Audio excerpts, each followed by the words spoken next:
তারপরে এই যে ধরনের ধানটা লাগা আর আমাদের এই যে কাঠের কোনো ওই নেই। কাঠ দেখতে পাবেন।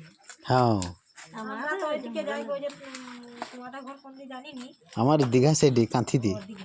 আমরা এই যে ওরা আসছে, ওই যে আগে এসেছিল, ওরা বলেছিল আমাদের মাদপুর দিকে, আমাদের ওইদিকে লোক ধান লাগাতে যায়।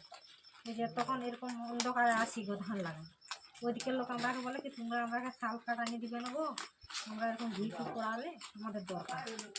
আমাদের ওদিকে শাল কাঠ মানে বিশাল ব্যাপার। এরকম ছোট ছোট করে আমরা লেগে দিই, দেখিয়ে করি লেগে ঘুরি। এরকম সব মানুষ তো সমান নাই। হ্যাঁ দেখছি, আগে তো দেখিনি কোনোদিন এগুলা। সেলাই করতে পারবে নি, ঘরে যে পাঠালো ভিডিও কল করে। আবার ওই ধারে যে এই জঙ্গল আছে, এরকম খাঁচি গুড়াতে হয়, ওগুলো কি শাল গাছের কাঠি নাকি? না বাগান আছে,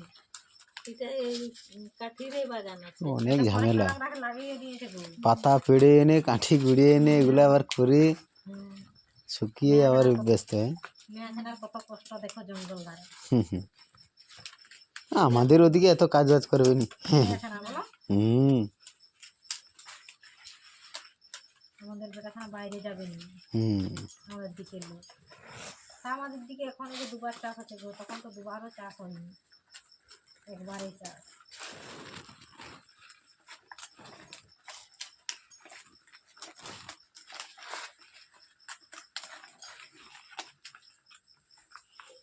কি করবে, যেমন দেশে তেমনই তো করতেই হবে বলো।